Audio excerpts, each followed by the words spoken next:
तो आज के सेशन में करंट अफेयर से जुड़े हुए कुछ महत्वपूर्ण पक्षों के बारे में मैं आपको पढ़ाना चालू करूंगा। ये वो टॉपिक हैं, वो सब्जेक्ट हैं जो कि आपके एग्जाम में सीधा पूछे जाएंगे, सीधा आएंगे। करंट अफेयर्स के उन प्रश्नों का अभ्यास करना आप मेरे साथ प्रारंभ करेंगे। मैं आप सभी के लिए बहुत ही चुन करके करंट अफेयर्स लेकर के आ रहा हूं और ये करंट अफेयर्स आपको एग्जाम हॉल पे देखने को जरूर मिलेंगे।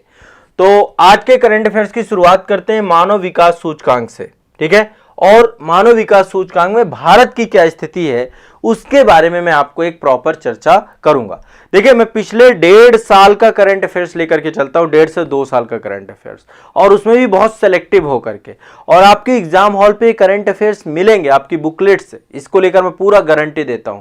कोई भी एग्जाम हो आपका, हर एग्जाम के लिए मोस्ट इंपॉर्टेंट करंट अफेयर्स हैं। तो अब आप सभी को इनको करना है आराम से। आईएएस पीसीएस के लिए रामबाण है, बाकी यदि आप कोई एसएससी या वनडे एग्जाम दे रहे हैं, ये करंट अफेयर्स आपको काम करेगी।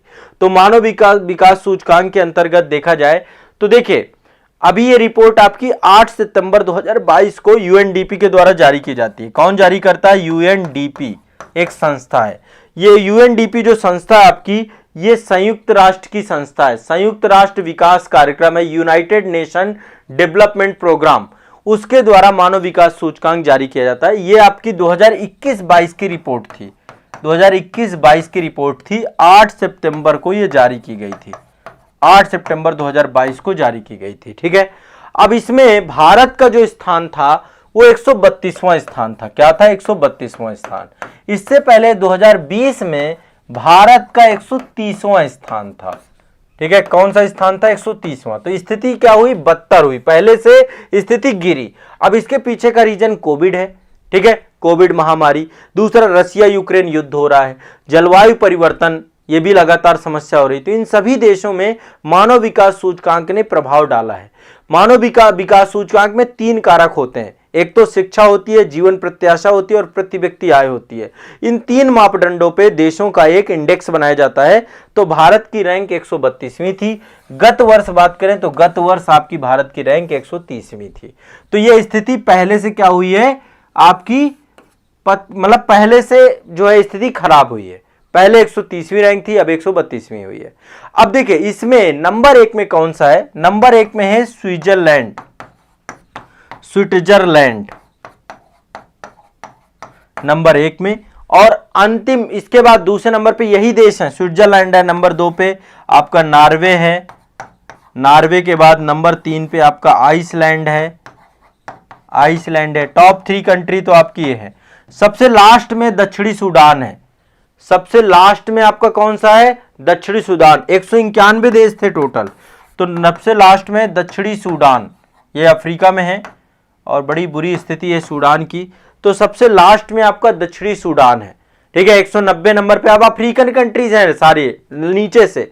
191 नंबर पे दक्षिणी सूडान, 190 पे चाड है, फिर नाइजर है, फिर अफ्रीकी गणराज्य है, फिर बुरुंडी है। सारे के सारे जो है आपके लास्ट में अफ्रीकन कंट्रीज हैं। तो ये यूरोपियन कंट्री आपकी स्विट्जरलैंड, नॉर्वे, आइसलैंड। भारत का 132वां स्थान है, ठीक है। ये ध्यान रखना है आपको, क्लियर है। 3 मानक मैंने आपको बताए, एक प्रति व्यक्ति आय, एक शिक्षा, और शिक्षा के अलावा एक आपका जीवन प्रत्याशा, स्वास्थ्य कह सकते हैं, जो भी है। इन तीनों को जोड़ देते हैं तो आपका ये पूरा का पूरा इंडेक्स जारी किया जाता है। अब देखिए, मानव विकास रिपोर्ट 1990 से जारी की गई और इसके तहत जो है मानव विकास के दृष्टिकोण के विभिन्न विषयों के बारे में जानकारी दी जाती है। इसकी परिकल्पना किसने दी? पाकिस्तानी अर्थशास्त्री थे जिनका नाम था महबूब उल हक। महबूब उल हक के द्वारा ये संकल्पना दी गई। महबूब उल हक, ये पाकिस्तानी थे, इकोनॉमिस्ट थे आपके। इनके द्वारा ये पूरी की पूरी संकल्पना दी गई। क्लियर है? इनकी संकल्पना दी गई आपकी, ठीक है, यूएनडीपी को लेकर के। और इस रिपोर्ट के तहत जो है, जो इसका थीम था 2021-22 का, वो था अनिश्चित समय अनसुलझा जीवन, परिवर्तन में एक दुनिया में हमारे भविष्य का आकार देना। मतलब अभी आपको पता है कोविड में जो स्थिति थी, तो अनिश्चित समय अनसुलझा जीवन, परिवर्तन में एक दुनिया में हमारे भविष्य को आकार देना, ये थीम थी आपकी मानव विकास सूचकांक को लेकर के, ठीक है। तो यहां पे आप देख सकते हैं एक इमेज है, ये आप देख सकते हैं, ये है आपका ग्लोबल डिक्लाइन हुआ है। पहली बात, भारत की भी रैंकिंग डिक्लाइन हुई है। भारत 132वें नंबर पे चला गया है और 130वें नंबर पे आपका 2022 में था ये। और टॉप कंट्रीज में स्विट्जरलैंड, नॉर्वे, आइसलैंड है। ठीक है, लास्ट में आपका दक्षिणी सूडान, चाड और नाइजर, ये सारी कंट्री हैं। ठीक है, और भारत के पड़ोसियों की बात करें तो स्थिति अच्छी है। चाइना 79 पे है, श्रीलंका 73 पे है, भूटान 127 है, बांग्लादेश 129 है, नेपाल 143 है और पाकिस्तान की रैंक 161 है। इसकी हालत बहुत बुरी है। भारत 132 भी कोई अच्छी नहीं है। ठीक है, तो हुआ क्या क्या है, भारत को 132वीं रैंक मिली है। लैंगिक असमानता पूरे विश्व में घटी है। ठीक है, पिछले 2 स्थान नीचे गए हैं, पहले 130वें नंबर पे थे, अब 132 हो गए हैं। यूएनडीपी के द्वारा जारी किया जाता है। स्विट्जरलैंड पहले नंबर पर आया है आपका, और इसमें जो है आपका जीवन प्रत्याशा में पूरे विश्व में जीवन प्रत्याशा घटी। ठीक है, और अभी जो है जो सतत विकास लक्ष्य हैं उनको पाना भी अभी कठिन है, ऐसा रिपोर्ट में कहा गया है। ठीक है, तो ये सारे महत्वपूर्ण पॉइंट थे, ध्यान रखिएगा। चलिए अगला चलते हैं। ये आप देख रहे हैं एक नई ट्रेन है, और जैसे जैसे आप देख रहे हैं हम अल्टरनेटिव एनर्जी की तरफ जा रहे हैं। तो 4 अगस्त 2022 को जर्मनी ने हाइड्रोजन से चलने वाली यात्री ट्रेनों का दुनिया का पहला बेड़ा लॉन्च किया। ठीक है, तो यह ध्यान रखिएगा, जर्मनी ने दुनिया की हाइड्रोजन से चलने वाली ट्रेन की लॉन्च की है। यह हाइड्रोजन से चलती है, ईंधन इसका डीजल नहीं है, हाइड्रोजन है। इसका ईंधन क्या, हाइड्रोजन। और किसने लॉन्च की है, जर्मनी ने। ठीक है, ध्यान रखिएगा, ना तो ये विद्युत से चलेगी ना तो ये डीजल से चलेगी, पूरी तरीके से नए ईंधन से चलेगी। टोटल अभी 14 ट्रेनें लॉन्च की गई हैं। ठीक है, इसकी, और ये हाइड्रोजन से चलने वाली। ठीक है, आपकी कोई प्रदूषण नहीं होगा किसी भी तरीके से, ना किसी प्रकार का नॉइज होगा, ना किसी प्रकार का इसमें शोर होगा। तो ये आपके एक तरीके से भाप और वेपोराइड वाटर के माध्यम से चलती हैं, हाइड्रोजन से चलती हैं, और ये एक तरीके से जीवाश्म ईंधन का एक अल्टरनेटिव एनर्जी है। तो ये ध्यान रखिएगा, मोस्ट इंपॉर्टेंट है। देखिए, 1 किलो हाइड्रोजन ईंधन आपका लगभग 4.5 लीटर डीजल के बराबर होता है। ठीक है, 1 लीटर हाइड्रोजन जो आप 1 किलो हाइड्रोजन जो आपका होता है लगभग 4.5 लीटर डीजल के बराबर होता है। तो एक तरीके से आपको इसको करेगी। ठीक है, ये आपको एक कंपनी है, फ्रांस की कंपनी है जिसका नाम है एल्स्टॉम, उसके द्वारा इसको नीले रंग की ये पूरी की पूरी बनाई गई है। एल्स्टॉम के द्वारा डेवलप की गई है। एल्स्टॉम ये फ्रांसीसी कंपनी है। एल्स्टॉम के द्वारा इनको क्या किया गया है, डेवलप किया गया है। ध्यान रखिएगा इस बात को। क्लियर है, स्पष्ट है। चलिए आगे चलते हैं। तो हाइड्रोजन ट्रेनों को लेकर के क्वेश्चन पूछे जाएंगे आपके, तो आप इसको देखिएगा।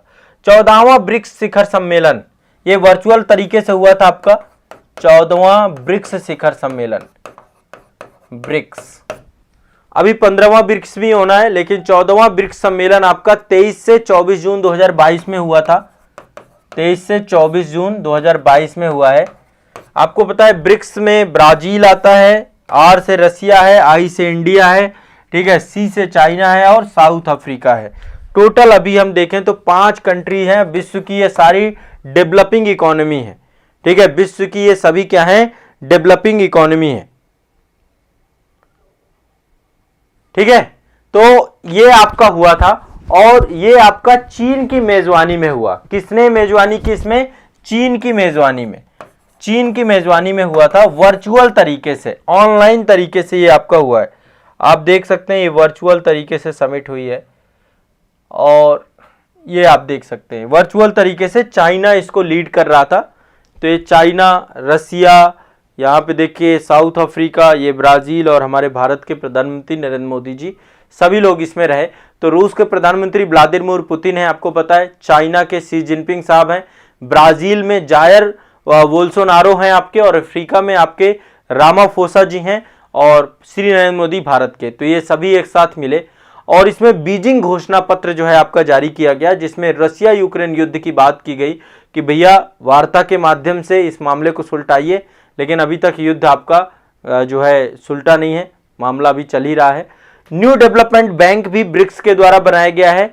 न्यू डेवलपमेंट बैंक ब्रिक्स के द्वारा बनाया गया है आपका, और इसमें और सारे देशों को जोड़ा जा रहा है लगातार। ठीक है, तो ये भी ध्यान रखिएगा। अब अगला जो 23वां ब्रिक्स है, 2023 में जो ब्रिक्स शिखर सम्मेलन है, 15वां ब्रिक्स शिखर सम्मेलन, ये आपका होगा दक्षिण अफ्रीका में। कौन करेगा? दक्षिण अफ्रीका मेजबानी करेगा, दक्षिण अफ्रीका की मेजबानी में रहेगा। 15-14वां चीन की, और ये आपका दक्षिण अफ्रीका की मेजबानी में। तो ये ध्यान रखिएगा ब्रिक्स के बारे में। इसके बाद चोगम, चोगम मतलब राष्ट्रमंडल शिखर सम्मेलन। तो 26वां राष्ट्रमंडल शिखर सम्मेलन,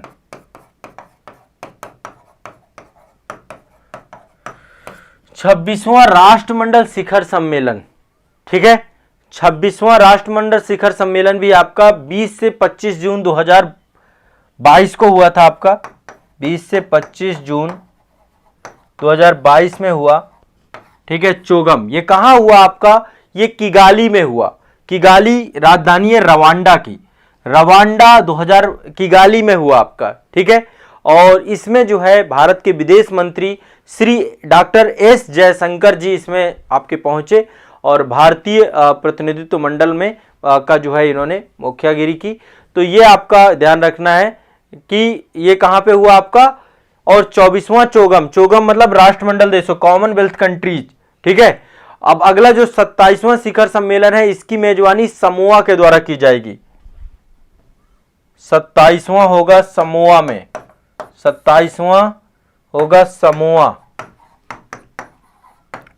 ठीक है। 26वां आपका कहां हुआ? रवांडा में, रवांडा की राजधानी किगाली में। 27वां आपका होगा समोआ में। तो ये प्रशांत महादेश है, और प्रशांत महासागर में एक द्वीप है आपका, यहां पर इसको मेजबानी मिली है पहली बार। तो ये भी ध्यान रखिएगा। तो चोगम का आपका शिखर सम्मेलन है, ठीक है। ये रवांडा वाला है आपका, ठीक है। नेक्स्ट आगे बढ़ते हैं। देखिए अगला जो आपका है, संयुक्त राष्ट्र महासभा के द्वारा स्वस्थ पर्यावरण को फंडामेंटल, एक तरीके से ह्यूमन राइट घोषित किया गया है। यूनाइटेड नेशन ने स्वस्थ पर्यावरण को ह्यूमन राइट यानी मानव अधिकार घोषित किया है, मानव अधिकार घोषित किया है। भारत के द्वारा इसको सपोर्ट किया गया है।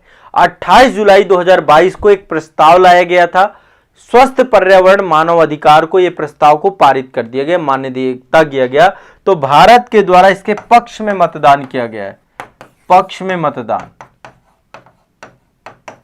ठीक है। यूनाइटेड नेशन के द्वारा स्वस्थ पर्यावरण को क्या जारी किया गया है?